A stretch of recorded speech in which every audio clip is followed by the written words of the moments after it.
Hello students, this is Sudeep Yadav from Spectrum Chemistry. Students, if you are first time visiting to my channel, so please like and subscribe my channel and press the bell icon to get best explanation of chemistry of class 10th NCERT book. And students, if you are watching this video, so please go through given I button to watch the first part of this chapter to create better understanding for this chapter.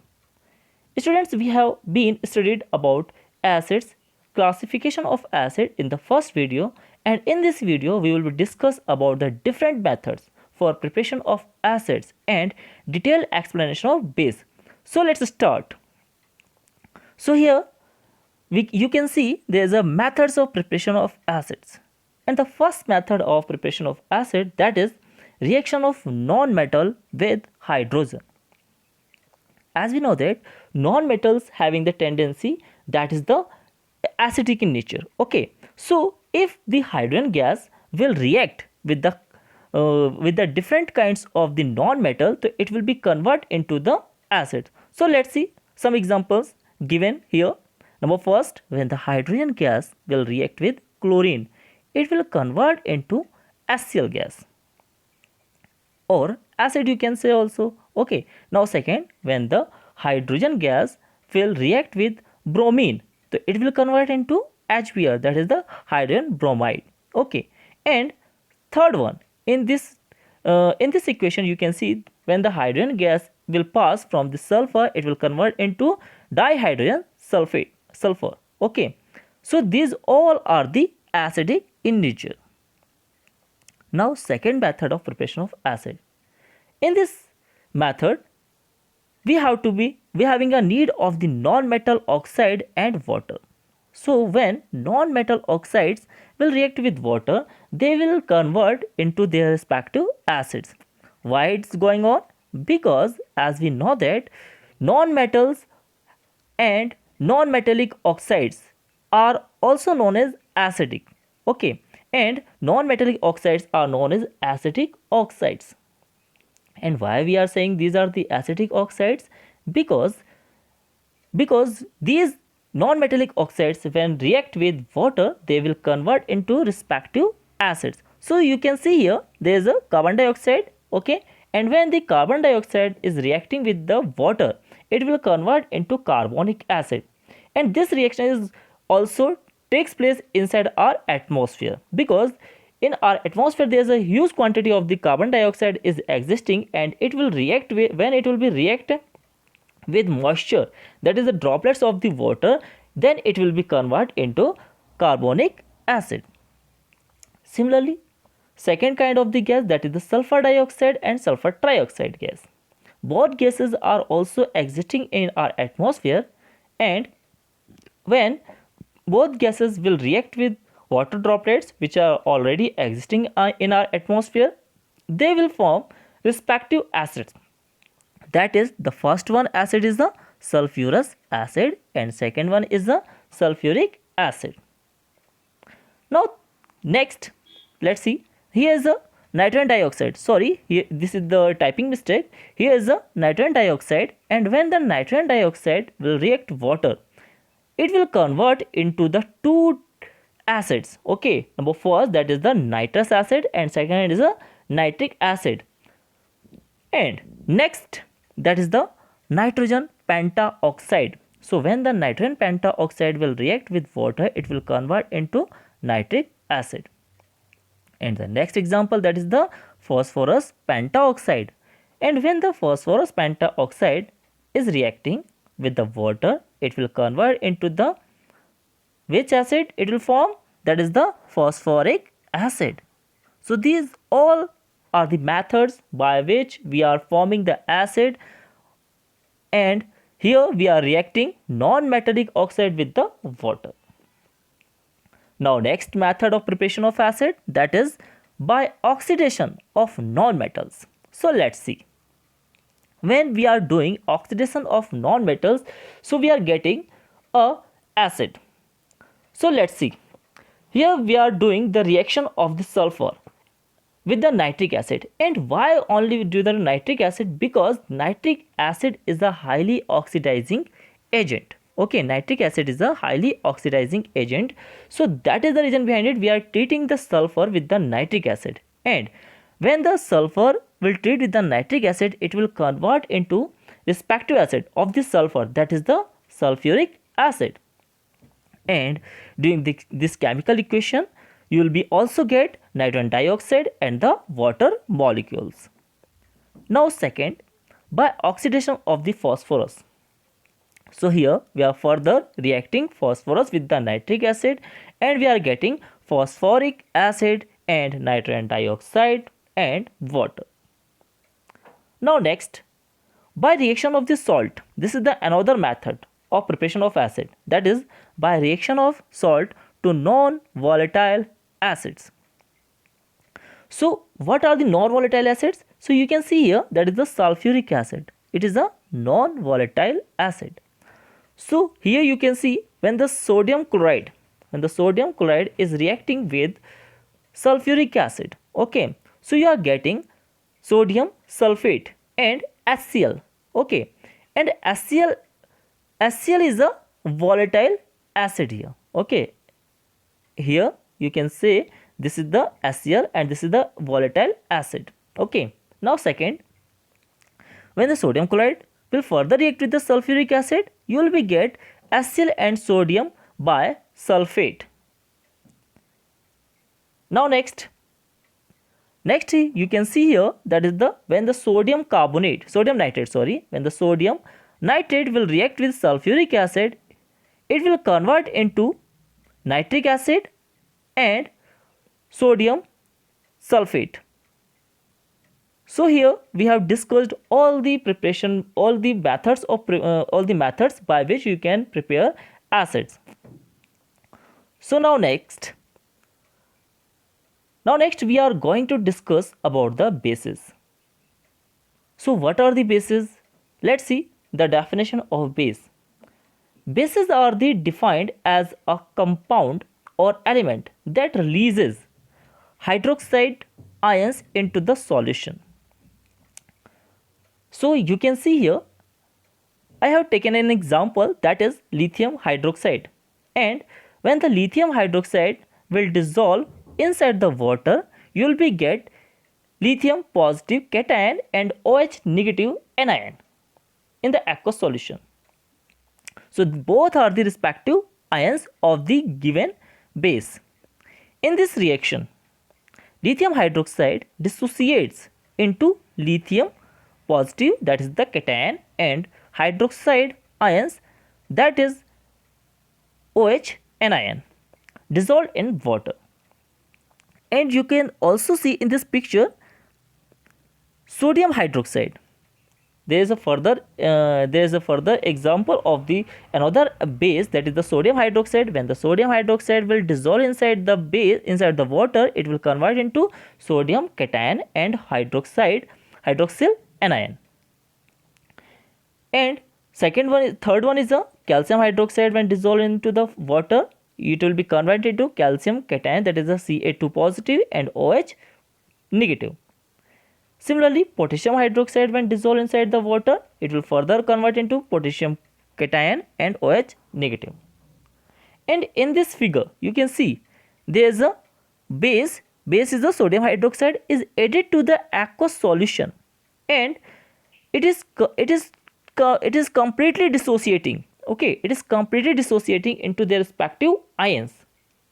Okay, so what is the reason behind it? This is because this base is a strong base, and strong base having the tendency to dissociate in 100%, means you are getting 100% ions on dissolving strong bases inside the water.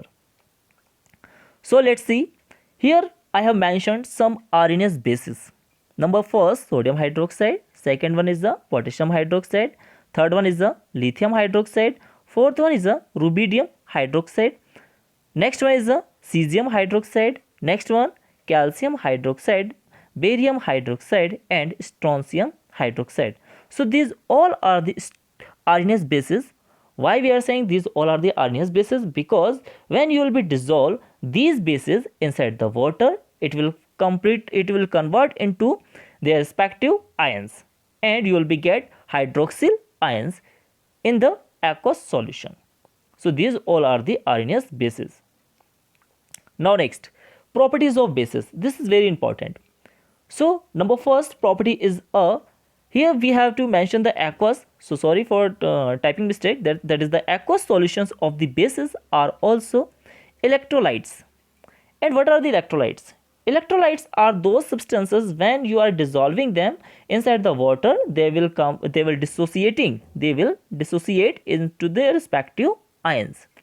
So these are the electrolytes. So bases can be either strong or weak, just as acids can. Now second, bases often have a bitter taste and are found in foods less frequently than the acids.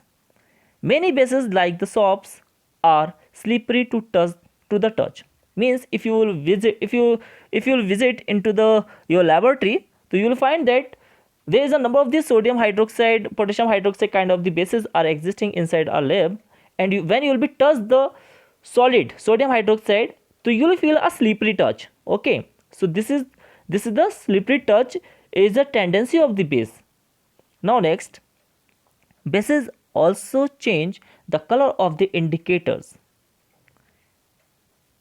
In terms of litmus turns blue in the presence of a base, while phenolphthalein turns pink.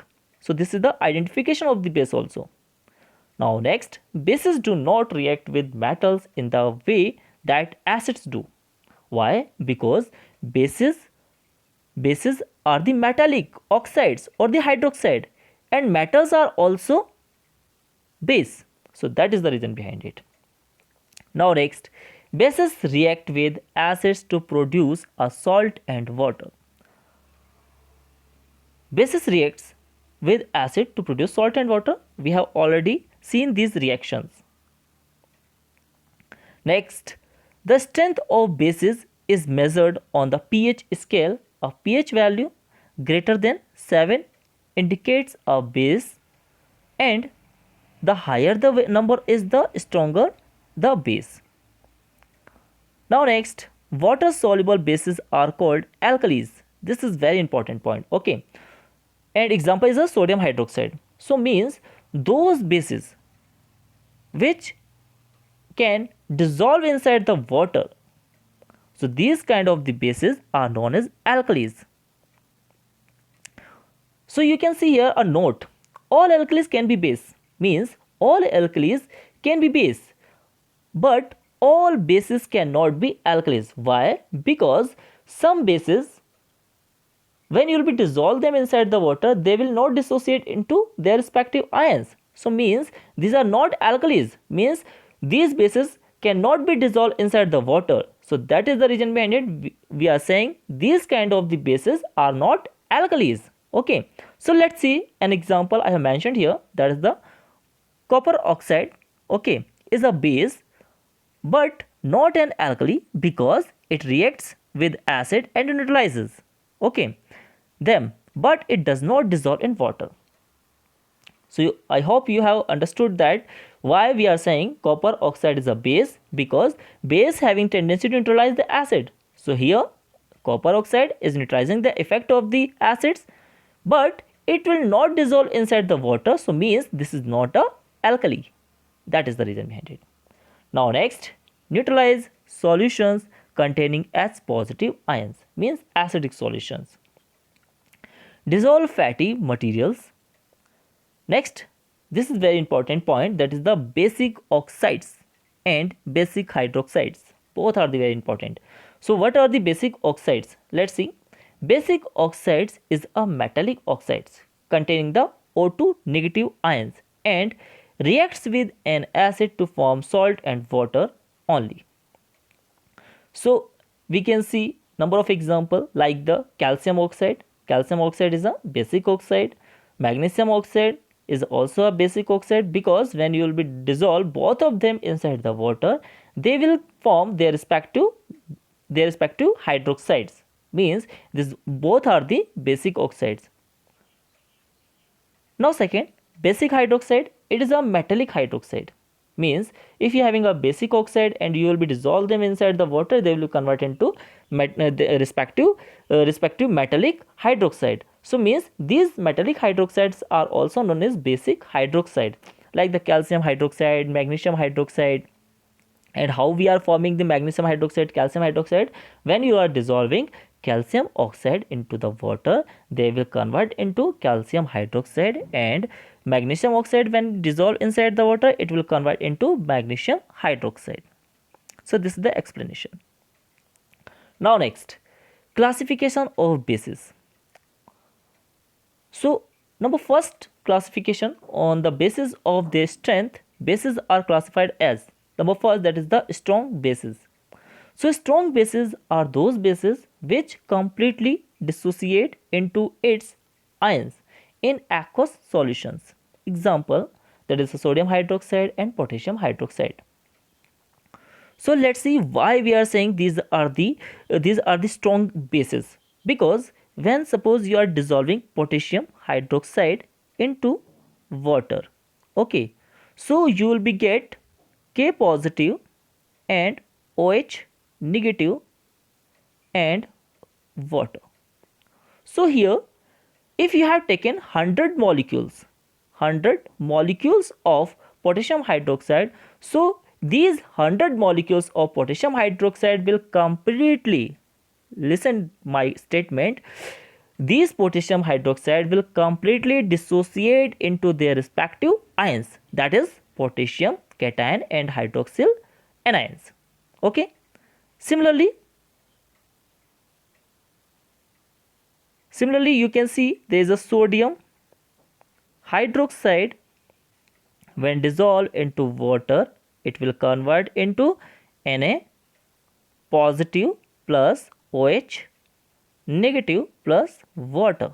Okay, so this is the reaction. So here you can see, if you have taken the 100 molecules of the sodium hydroxide, so these sodium hydroxide molecules will completely dissociate into their respective ions. So this is these both are the strong bases. And one another example I have, that is the calcium hydroxide, that is also is a strong base, and when you will be dissolve them inside the water, it will convert into their respective ions. And if you are having the 100 molecules of the calcium hydroxide, they will completely dissociate into their respective ions. Means there is no formation of the molecules will takes place in case of the strong bases. This is important point, that if you are having a strong base, so you will not get any kind of the molecule, you will be get only and only ions. But in case of the weak bases, if you are dissolving the weak base inside the water, you are getting molecule as well as the ions. So this is the reason behind it. Why? Because these are the weak bases, and if you are having the 100 molecules of the weak base, so it will not completely dissociate into their respective ions, you will be get molecules as well as the ions. So you can see here an example, that is the ammonium hydroxide. Now next, on the basis of their concentration, bases are classified as dilute bases. So have a low concentration of alkali in aqueous solution, so means this is the dilute base. And if having a high concentration of the alkali in a aqueous solution, so means this is the concentrated bases. So here we have discussed dilute bases and the concentrated bases. Now next, this is very important classification of the base, that is the on the basis of acidity of base. On the basis of acidity of the base. But first of all, we have to know about that what is the acidity of base. So listen student, acidity of base is the number of replaceable OH negative ions present in that base. Listen again, acidity of base is the number of replaceable OH negative ions present in that base. So this is the acidity of base. So let's start the classification of the bases on the basis of acidity. So number 4, that is the monoacidic bases. So what are the monoacidic bases? Let's see. Bases which when dissolved in water produce one hydroxide ion per molecule of the base are called monoacidic bases. For example, sodium hydroxide, and here you can see when you are dissolving sodium hydroxide into the water, it is converted into Na positive and OH negative ions. Let's see further examples. So here I have a number of examples, that is the potassium hydroxide. Okay, when you will be dissolve it water, inside the water you will be get K positive and OH negative. Okay, here you are also getting only one hydroxyl ion. Okay, so means this is the mono acidic base. Okay, this is the mono acidic base. And another example, that is the lithium hydroxide. Okay, so when you are dissolving lithium hydroxide into water, you will be get Li positive plus OH negative and water. Okay, so this is also we are here also we are getting only one hydroxyl ion, so means this is also a mono acidic base. Now next, that is diacidic base. So diacidic bases which when dissolved in water produce two hydroxide ions per molecule of the base are called diacidic base. For example, calcium hydroxide is diacidic base and its acidity is 2. And one more example you can see here, that is the magnesium hydroxide. When you are dissolving magnesium hydroxide into water, okay, so you will get sorry, Mg2 positive and 2OH negative and water molecule. Okay, so this is, here we are also getting two hydroxyl ions, means this is the diacidic base. Is it clear? So this is the diacidic base. Example. Now next, triacidic base. So triacidic bases are those bases which when dissolved in water produce 3 hydroxide ions per molecule of the base. Okay, are called the triacidic base. So here you can see an example, that is the aluminum trihydroxide. Okay, and when you are dissolving aluminum trihydroxide, you are getting Al3 positive, that is the cation, and 3 OH negative ions. So means this is also a triacidic basis example. Okay, so students, I hope you must have enjoyed this video. Thank you students.